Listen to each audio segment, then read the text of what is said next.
What is going on, everybody? It is David Palmer, the Leo King, and this is my live show, Astro Buzz, coming to you straight from Leo King Studios. And I'm so excited to do this show because the live format just seems to do that much better in the world, and with the way that time is now, you know, content when you put out there, it's already old news yesterday, and you kind of have to do the content as it's going. And as an astrologer, it's fun doing astrology and mixing it with the news. It's like one of my favorite things to do, but at the same token, it's not like the easiest thing to do. I'll be honest, because you have to come from a very non-biased position.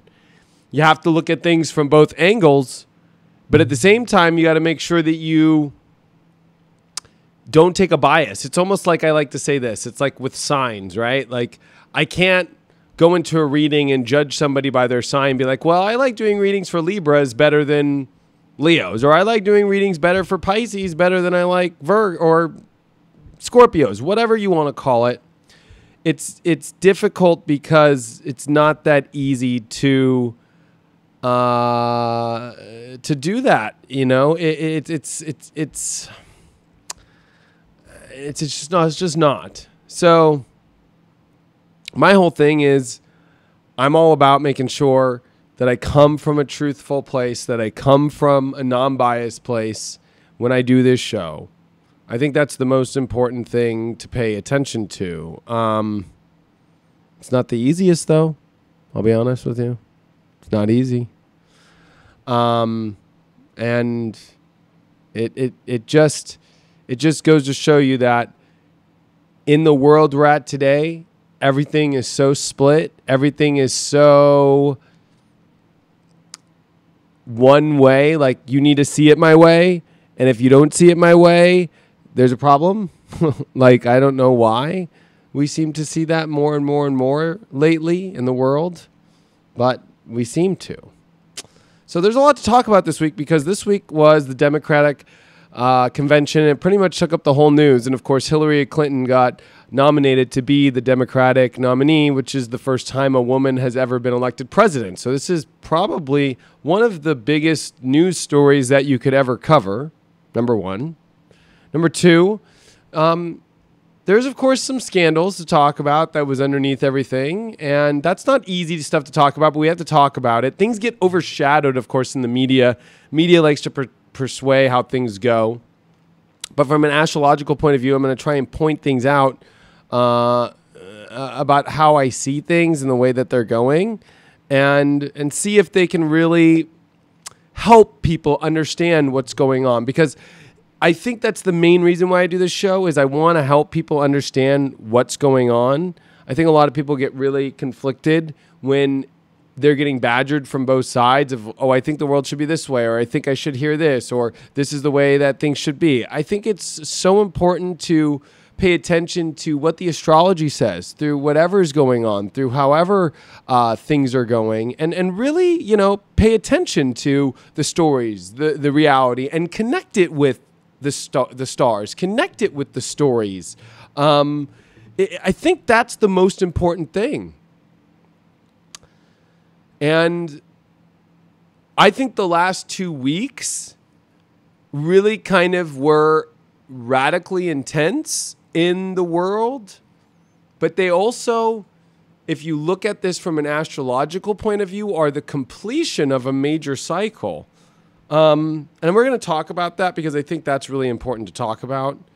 It's not easy, though, to bring up these, I don't want to say opinions, but views from an astrological point of view without people thinking he's biased with this person or he likes this person better. Because I want to be honest, when I come to this, and that's why I opened up with this total way of how I'm doing this show, is I do not take a biased view from either the left, the right, the middle, wherever. I'm coming from an astrology point of view. When I do a relationship reading, I can't just go, well, I like her better, so I'm going to say the reading the way it's better. What if her planets are more conjumbled, and even though maybe I like her energy more than I like, let's say, her husband's energy in a reading, in maybe a composite chart or maybe in a personal relationship reading, I can't just get all crazy and just be like, oh, I like her, I'm going to be more biased, and I'm going to look at the astrology. If the astrology says that it's like not that good in her position, and then for him it's much better, I'm going to say and go and do what that says. That's the kind of person I am. That's the only way it could be a true spiritual channel. And I think it's very hard because people want to hear what they want to hear. And being an astrologer, I think, is the hardest job in the world. Maybe there's some harder jobs. It just depends on what you want to say hard. But I'm going to say that it's the hardest job in the world with being real. Because we don't use our opinion per se. We like literally just go with what the heavens have to say. We go with what God has to say is the way that I look at it. And so I think it's important to really pay attention to that and to really know that and really go by that. So I just really wanted to say that first because I think that that's so important. And first of all, before we go into this is the new Leo King studio. It's getting there. We're working our way through it. It's not the easiest thing in the world to make a studio and to do multiple cameras and to get this thing going all on live Facebook. It's definitely taken me some time to get understood and to figure out and to know what's going on. And I have to thank my buddy David Hauser for helping me build this. So thank you, David, for helping me because it is definitely turning into something cool. And a lot of more people want the live format aspect because I think the live format aspect is way cooler. But let's go into the stories now because I think it's very important to talk about them. I think the number one thing going on is Hillary Clinton was nominated as the first woman to be nominated for president. Big deal.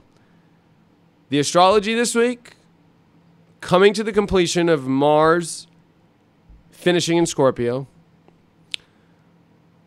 A huge sun in Leo with Mercury and Venus in Leo. Shining bright, but with a little bit of that Mars still in Scorpio, which means hope, love, really trying to pop out, but, you know, it's not there yet. That Scorpio energy suppresses it for good reason. It makes you really go deeper. It really makes you unveil the truth, you know? Sometimes it is the protector, right? We always look at Scorpio as kind of the protector or the policeman of the zodiac because it protects us from certain energy. That's why it rules the 8th house.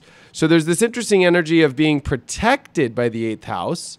But I think what's the most interesting about it is there is this thing about when anything's in Scorpio, when you have a lot of Leo, we're actually kind of in a weird conjumbled mess. We want hope, we want love, but there's this deep truth and there's this deep kind of, you know, harsh 4 years we've been through of Saturn when going through Scorpio and now another malefic planet, Mars, doing its energy in Scorpio. So this week, I think, just energetically was all about hope really trying to come alive. And I think the DNC really did a good job about doing that, like presenting love, presenting hope, presenting positivity, presenting that we should love all people and all things. And I think that they did an amazing job with that. They were littered with lots of different speakers that all talked about love was kind of at the center of it all. What I thought was interesting that combines the same energy as last week was last week. It was interesting because it was a full moon in Capricorn into the moon in Aquarius and the sun was in Cancer for Donald Trump and the RNC, which is a much more serious energy. It's much more emotional. And it's also much more serious, you know, like just serious brass tacks. Here it is. But both weeks had Mars in Scorpio and shadow. So both messages still had harsh punches, right? It didn't matter at the end of the day if one was much more of a security-based Cancer-like full moon in Capricorn, serious, you know, aspect. And then the kind of like rebellion, Aquarian, like kind of Donald Trump, like who is this guy? And he just said all this stuff. And that's a little bit shocking. It was a little bit much easier for Hillary Clinton's energy tonight with the moon in Gemini for her tonight. And with the sun in Leo, it's a much more easy, positive, much more message. and it's a much more youthful, positive message. Not so old, not so crusty, and it's a really right position. But the moon did tap into the Saturn-Neptune square during her speech, which I think she brought out really well. I'll give her credit, which is when things feel like they're falling apart, she brought up about how things could come together again. And I think that that was probably the most powerful part of her speech, was that that's exactly what's going on in the astrology right now, is with the things that are going on, there's a lot of stuff going on that feels like it's falling apart. That's Saturn square Neptune, and for good reason, it's supposed to fall apart. But she did a really good job of like making that kind of the central aspect of her speech. What got me the most was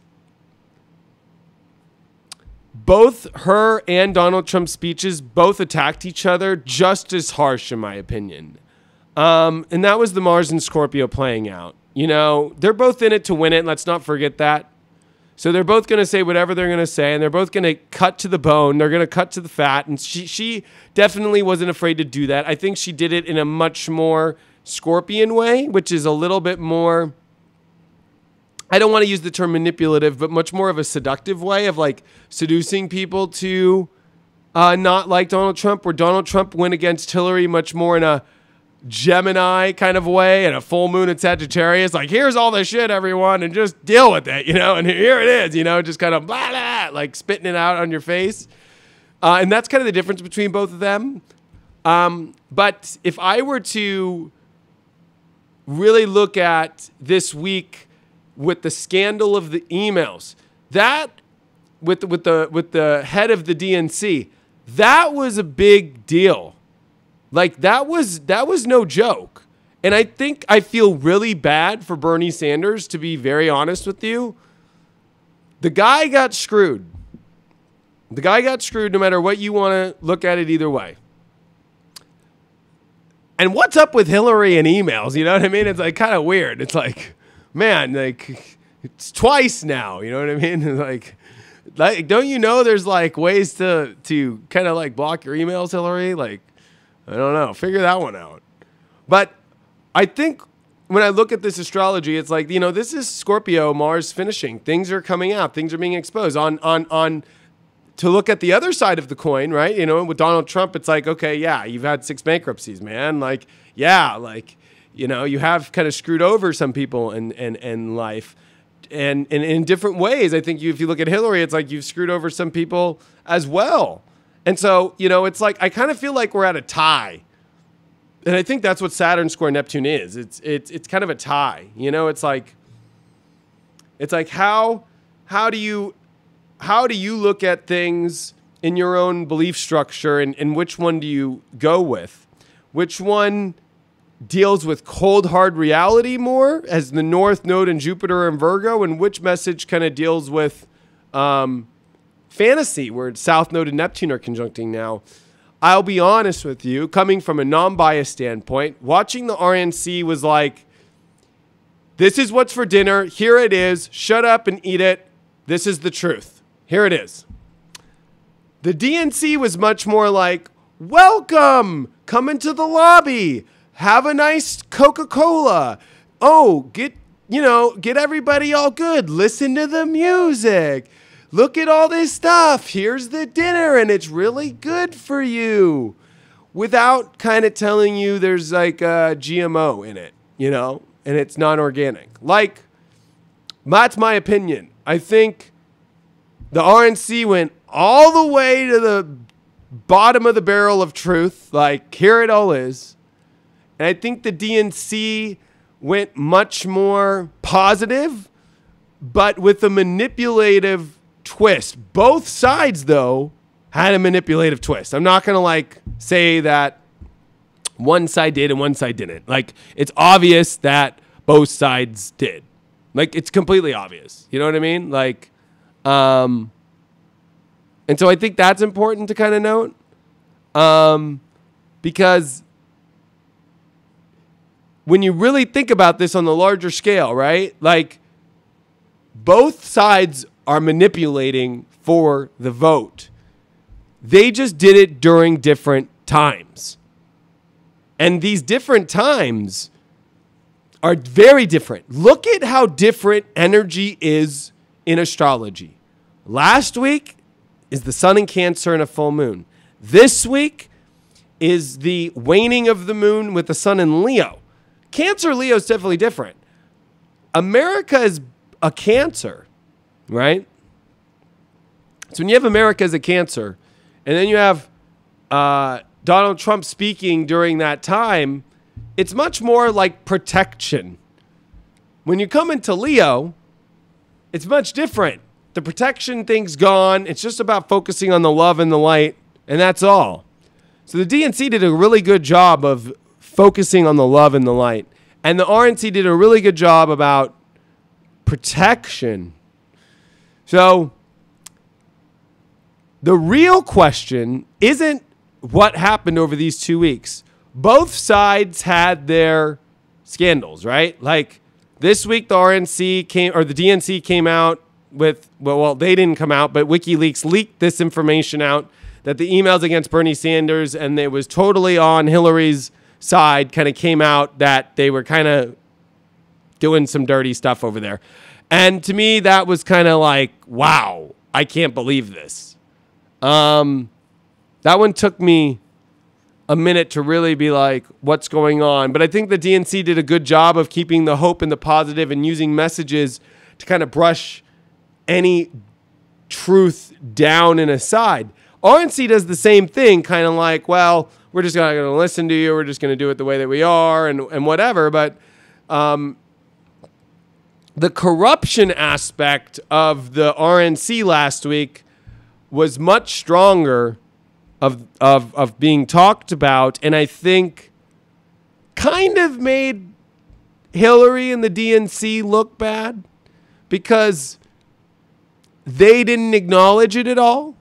And everybody knows it's like this big elephant was in a room and they were smiling it off. I actually felt a little creeped out on both speeches. On Donald Trump's, I got creeped out when he would do his thing and he really looked like, I mean, it was the most serious thing in the world. So if anybody wants to say that that guy's not taking it seriously, check again, because I was almost like, dude's taking it a little too seriously.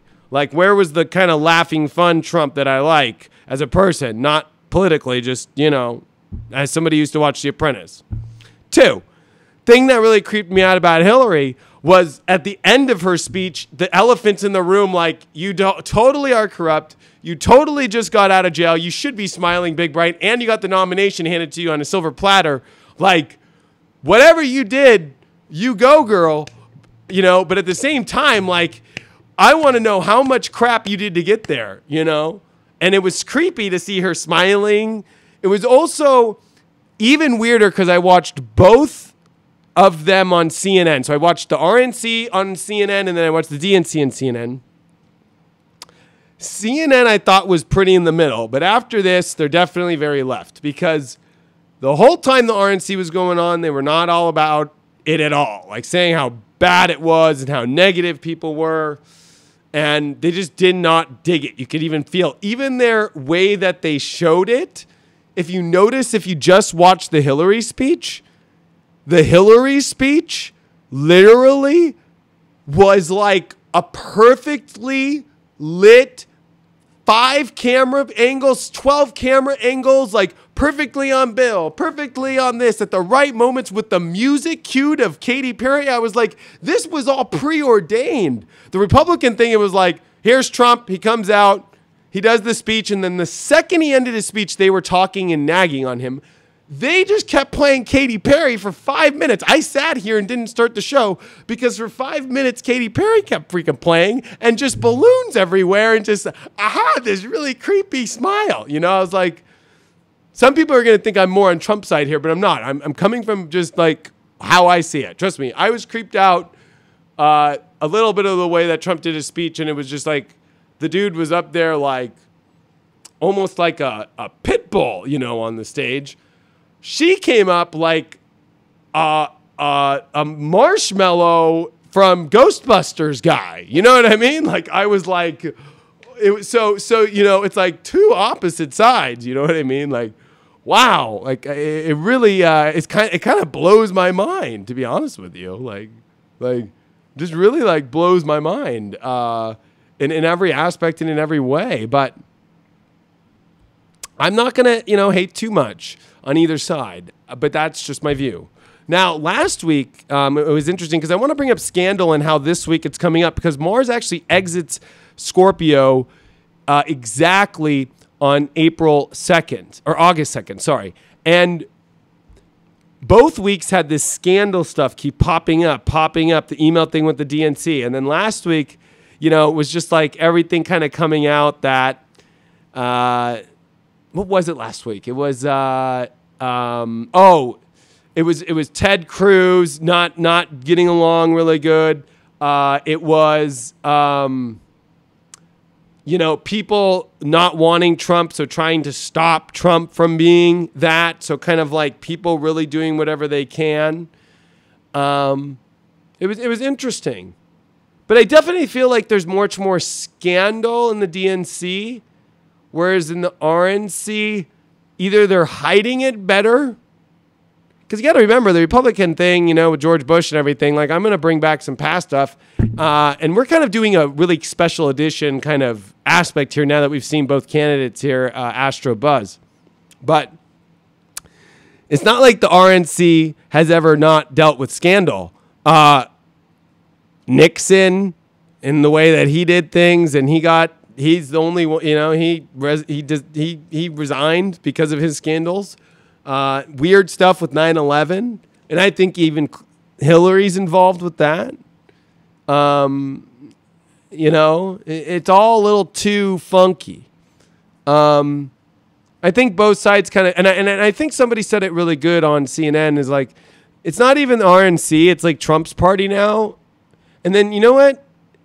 Kind of doesn't feel like the DNC. It kind of just feels like the Obama-Hillary brigade.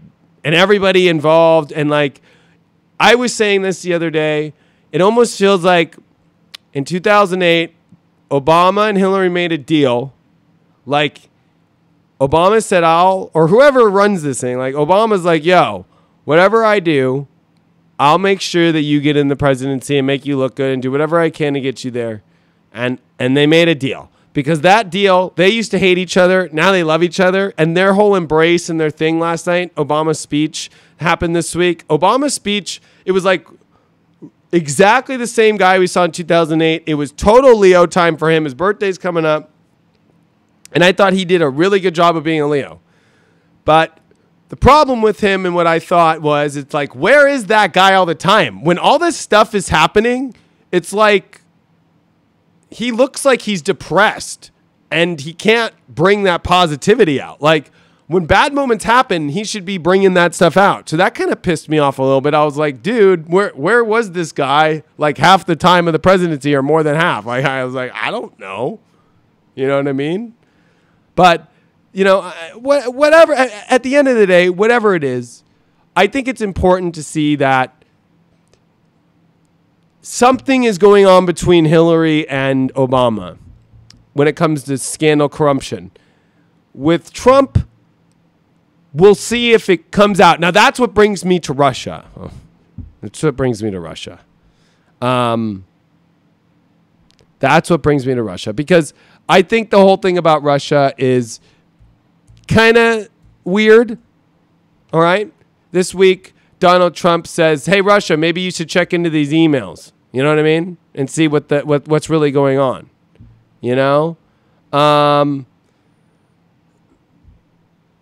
I don't know. Maybe he was kidding. Maybe he wasn't. But I think Trump got a good point. What happened to these emails of WikiLeaks, and it's like source that it came out of Russia. Now, if everybody doesn't know, Edward Snowden, is in Russia and pardoned in Russia and chill in Russia. Edward Snowden is the guy who gave out all the information that Obama was spying on us forever. So, I'm not saying Russia's a friend. I'm not saying Russia's good. All I'm saying is Edward Snowden is the real deal of truth bringing, and it came all through Saturn Scorpio stuff and all this stuff, right? what's going on with all this stuff being released at the right moment? If you actually watch my last week's show, I kind of go into what's going to happen during the election and after. And of course, I'll do a very special video about that. But there's some weird stuff that's going to go on during that time. And I think more stuff is going to come out, to be honest with you. I really do. You know? So we'll see. Now, if we look on CNN, making history, right now, first female nominee. So that was a big deal today. Big week, too, if you look at it. What's interesting, too, is this just came out right now. Trump says he would like to hit DNC speakers who disparage him, right? So I don't know what that means, but let's read it. Donald Trump, after hearing speeches at the National Convention, said Thursday he wanted to hit a number of these people so hard their heads would spin. So he's obviously not happy or dealing with being hit hard well. Donald Trump doesn't deal with that well. He doesn't at all. But, you know, that's not, you know, the best thing, right? Now, I'm going to pull up really quick here. Let's do my window capture thing again. I really want to do the charts of Hillary and for tonight and Hillary and the energy of tonight, just for the sake of this week, because it's deserved. No women president has ever been elected or nominated, and this is a really big deal. So let's get to that. I just thought that was really funny that story came out. I didn't know about that story about Trump. Like, it obviously Trump doesn't know how to take getting hit hard well. Doesn't like it, you know. So that's just an interesting thing to think about when you're thinking about all this stuff. It's like both sides are so, gosh, you know, I don't know what to say. Both sides are just so... It's like you can't find a good part on both sides. Anyway. Oh, yeah, let's do Hillary Clinton Astro first, okay? Okay. Yeah. Okay. Now, this is the chart everybody uses. I use this chart because I kind of feel like she's a double Scorpio. But look at this. Tonight... And let's see if we could add some transits to this. All right, here we go. We're just going to do some basic fun astrology here, okay? We're not going to get too deep, but we're going to have some fun. On this night for her, that she gets nominated and accepts the nomination, I would say that that's the nomination. Mars is in her first house in a very strong position, the ruler of her chart, and conjuncting her Jupiter. That's a huge gift. Big deal. Number 2, the moon in Gemini, making some interesting aspects. It is sextiling her Mars, Pluto, Saturn, her message, her belief. It's in a good position. That's not bad either. The other thing to really note is Uranus. If you look at her chart, she has Uranus at 24 or 25 degrees of Gemini. And here is Uranus there, and Uranus is at 24, about to go retrograde tonight into tomorrow. So she's having her Uranus sextile Uranus. That's freedom of jail, but it's freedom of a lot of aspects as well. You know, it really is. It's good. It's a good thing. I mean, it's not horrible. It just, you know, it definitely is. Something to pay attention to. She also, interesting enough, if you notice, her North Node is in Taurus at 20. What is her North Node at? She has we're looking at a mean node, 24 Taurus. Mars just conjunct her North Node. She also has the ascendant conjunct the South Node. I mean, so Mars just was on her South Node. You know, it's interesting that she has this North Node in the 7th house. If this really is her birth chart, I think this is I don't know if this is a AA rating on her. It's a double D rating. So this doesn't mean that this is her rising sign. We don't know. But just like looking at everything, I will say this. Jupiter, for all Scorpios, is in a place of connecting with the world and connecting with people. If this is her rising, it's in her career house. This is why she's finally reaching it. She's about to have Mercury retrograde here all through the next 2.5 months. This is going to be pretty good for her, I think, with really kind of building her plan out. Okay? She also has the sun, which is in Leo, which will come over here. But see, what gets me is this solar eclipse is going to happen right on top of her midheaven in a very positive position. So she has a lot of good things going for her for career in her chart. She does have Saturn in her first. Mars will conjunct here. She does have a moon in Pisces, which is about to get really hit hard right as the inauguration gets hit by Saturn squaring it. So it might not be, if she does win, it would not be an easy beginning to her term. It would be very difficult. So, nothing really strikes me here, though. She does have Venus square Venus kind of happening. Mercury was square Mars tonight, by the way, into tomorrow. I think she wasn't able to hit as hard as Trump was. It just didn't feel like that. Mercury square Mars kind of is a weak puncher, and it also can be an extreme puncher, and I think she went with the weak spot. She chose not to punch him hard. And now that's just... that's just my opinion. You know what I mean?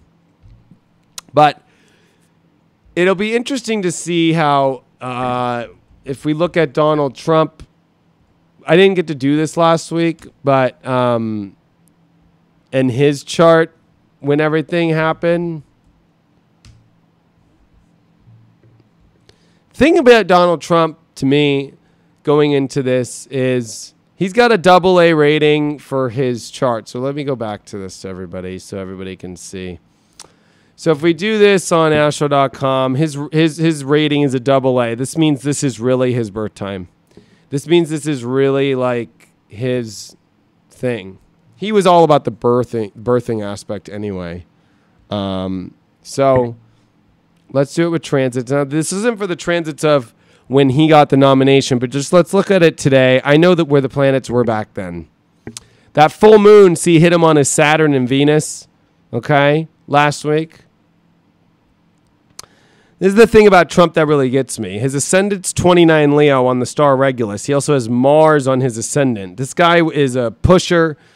Some people might call it a bully, but it is a winner no matter what you want to say. It will win and will find a way to win. He's also a Sun and Uranus conjunct with North Node, born on a lunar eclipse in Sagittarius. Extremely powerful. With all this, now this is my truth to everybody and where things are at right now. He also has Uranus sextiling his Sun, and Uranus, he's sextiling his Uranus, and he rules Uranus way more than Hillary does. That is for damn sure. The other weird aspect is there's a couple astrologers that all believe that America either has a Sagittarius rising or a Gemini rising. There's a lot of people who believe it's more of a Gemini rising.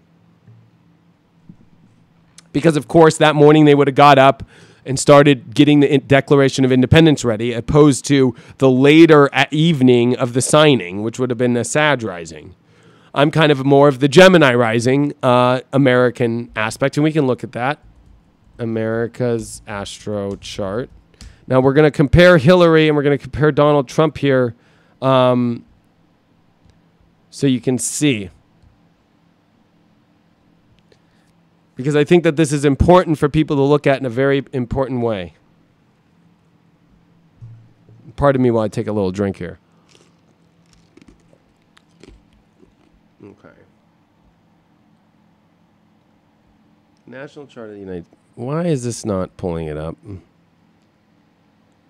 Here we go. Oh, that's astrology.co. Here. Here's the number 1, Sag Rising at 5:10 p.m. That rating is a C. Doesn't mean that it's very strong. I want the number 2.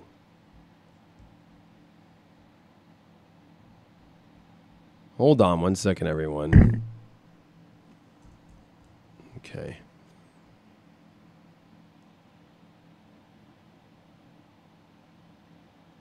I'm wondering why it's so hard for me to get this chart.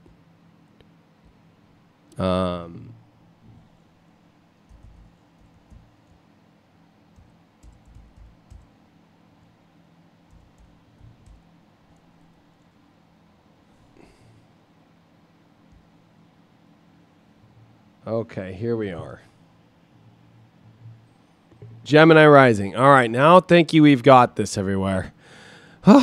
Everybody's probably like, what is this guy doing? Jeez, give me just to the chart and everything. I'm trying to take a sip of water, everybody. I'm really super thirsty trying to do this horoscope here. All right.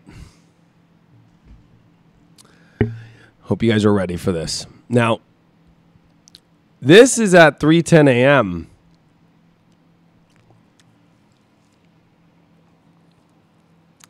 There's speculation that they were getting it ready that early, that they were up that night. Some people even believe that this could have been the finishing of it, that it could have even gone into the day earlier. There's a lot of speculation, right? I've always believed in the Gemini Rising one because of the Mars on the rising. I've always believed in this one because every major war we have been in, whether you look at World War II with Uranus and Gemini, whether you look at the Civil War or the War of 1812, or the War of 1812. Oh, not the War of 1812, but the American Revolution, right? Uranus was in Gemini. Now, it's interesting to me that both. Let's look at Hillary's chart. Hillary. Oh, come on. Let's load Hillary. Come on, baby. Show me some love, girl. I'm with her, right? I'm with her in her chart. Okay, here it is. Okay. See how Hillary's got Uranus there? It would be conjunct America's Mars and rising. Now, interesting enough, Donald Trump has Uranus and the Sun and the North Node on the rising and the Mars of America. So both of them really kind of fit well with the American deal. Okay? So I think that's interesting for everybody to note. And to also note that major world wars with America happen with Uranus in Gemini, which is coming up not soon, but if you look at where Uranus is at today, it's finishing up in Aries in 2 years, and then it comes into Taurus for the next 7 to 8, 9 years, or 8 to 9 years, and then we come into there. This kind of shows, in the next decade, we will have Uranus in Gemini.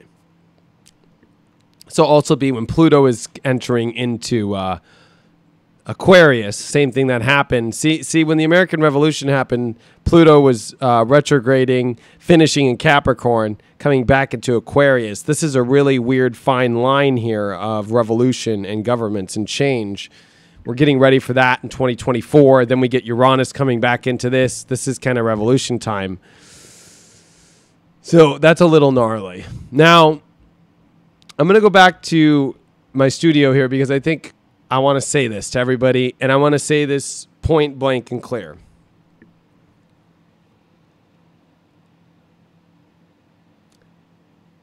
Whoever wins this race, the main deal is 2020. 2020 is really extreme. Saturn, Jupiter, and Pluto will all be in Capricorn. Capricorn controls government. It controls the rules. It controls the laws. And it also controls control. Now, whoever is sitting in the presidency for the next 4 years, whatever they do is going to make the government stronger. Whether you look at that from a Donald Trump perspective of a much more military aspect and a much more protective aspect, or whether you look at it through Hillary Clinton, through more, government and much more programs and health care and more restrictions and more taxes and so forth. Both are going to create some sort of control on society and our government more than ever. And in 2020, it will reach its peak, which means the president that is picked on 2020, and now I'm not going to bring up, but I'm going to bring up, presidents born on the 0 years are the ones that always get assassination attempts, right? That are that are put into office and elected during 0 years. Right? Everyone, not everyone literally, but everyone that's been shot at or attempted for assassination was nominated in a 0 year. So whoever does the next 4 years is either going to mess up so bad that we all want the biggest revolution ever, and then that president's going to come and I'm just saying astrology wise, something weird's going to happen to that president, yo. People need to look into the future much more than just in this moment to understand what's going on a deeper level. Because it's much more intense than I think people realize if you look at the future. It's much more powerful of what's happening. And I think people really need to kind of try and pay attention to that. It's not easy, I don't think it's easy, but at the same time, that's the truth a little bit. You know what I mean? It's the truth. I'm going to run one more chart and then we're going to run off this and let everybody get back to their lives. And I want to show you 2020. Because I think 2020 is very important for everybody to pay attention to. It's extremely important. So give me a second as I transition here.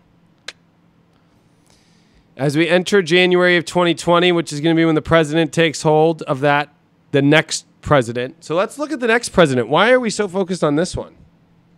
As astrologers, maybe we should start looking at why does January 2020 look so freaky deaky? Pardon my ice chewing. Look at this. Jupiter, Saturn, and Pluto. Saturn and Pluto conjunct during the inauguration, of the president of January 2020. Okay? That is the hardest transit in astrology to ever go through, ever. 2. Or 3, sorry. Jupiter, well, it's 2, but there's 3 things happening. Look at Jupiter. Watch this. Okay, so here it is. Look at how Saturn goes back into Aquarius, and then it retrogrades backwards, if I remember.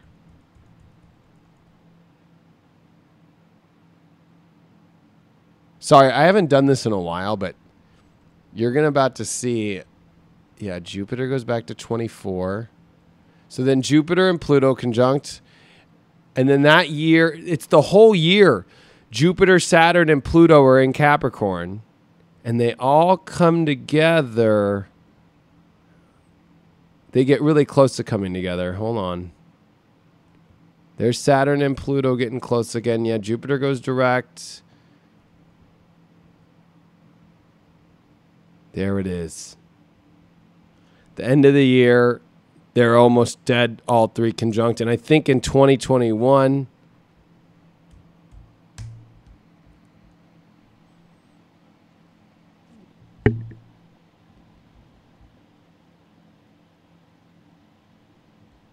No, Jupiter goes into Aquarius there. Jupiter and Saturn do meet there.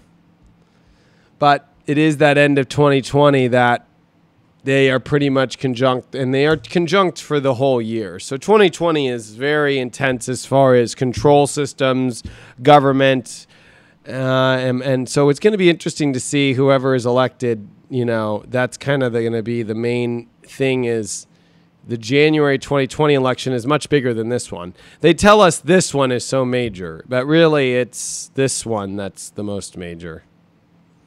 To see Jupiter, Saturn conjunct with Pluto there, that's kind of crazy. North Node in Gemini. Uranus in Taurus on its way coming into Gemini. So there's a lot to talk about, of course. That's why I do Astro Buzz, but I don't want to bore you with all this nerdy astrology stuff. But that was my take on this week. All in all, DNC did a good job of showing Leo, did a good job of showing hope, but did a good job of manipulating and using love in a manipulative way. RNC last week did a great job of showing Cancer and responsibility and protection, but did a really good job of manipulating that security and responsibility and conservative Capricornness of responsibility. Because here's the true question with Pluto and Capricorn, which is where a planet is, and the RNC was highlighting that with a full moon. Pluto's not going away even until 2024. And it has to do with responsibility. There's something about the Democratic side. And remember, I opened this thing with I am not biased on either side when I am reporting. But it seems to me like it sounds really great to do all these things in the DNC, but do you have enough to do it? You know, it's one thing in the world where we say we're going to go build this and go build that, but then we all realize, like, Saturn teaches us, like, oh man, it takes a long time, and it takes to be, you have to have enough energy to do it and be physically responsible. And I think the DNC kind of tries to sell the whole pitch that they can create Disneyland in a month. And progression is very important, I also believe, especially in the times that we're in, and especially with the age of Aquarius approaching. But Pluto is teaching us in Capricorn. It's going to take a long time, and we need to be responsible in how we do it. And I think the RNC does a good job of looking at that responsibility, just not wanting to be as progressive, which they need to learn. Both sides need to learn. Unity needs to come on both sides, and I think that's the best way to describe how I see everything. August 2nd will tell a lot. Watch my webinar. I just posted it for August. I talk about how this new moon is happening in the middle of 4 planets retrograde, and in the middle, right before we come out of Jupiter, which is still in shadow. We still have Jupiter in shadow, people. We haven't seen the big thing. We're not going to see much. You know, it's interesting. The Olympics is coming. I'm going to be covering the Olympics here in August. But I just want to tell you all that at the end of the day, this was history we witnessed over the last 2 weeks. Not only having a woman be nominated for president, but at the same time, watching scandals come out, watching an entertainer, businessman with no political experience at all become nominated for president, and one who as well has called on Russia to ask to seek out information about its running mate. Lots of crazy stuff that's going on in the world. But the good news is next week we shift into the new chapter. This is the ending of the last 4 years, which we just saw in both messages. Both messages are right. Both messages have their say. And neither one is wrong nor right. Both, it's going to be interesting to see how the messages change once we step out of Mars and Scorpio and start our official entrance into the malefics in Sagittarius, which have to deal with beliefs, which have to deal with research, and have to deal with looking forward in a way that's responsible and actually true. Thanks for joining me on another Astro Buzz. Hope you enjoyed this live format. Thanks for joining me live as well. And I'll talk to all you on the next Astro Buzz. Thanks so much for watching. Make sure that you follow me on the Leo King app. You can get that on Google or Android. And thanks so much for all your support. I truly appreciate it. And I'll see you guys in the next report.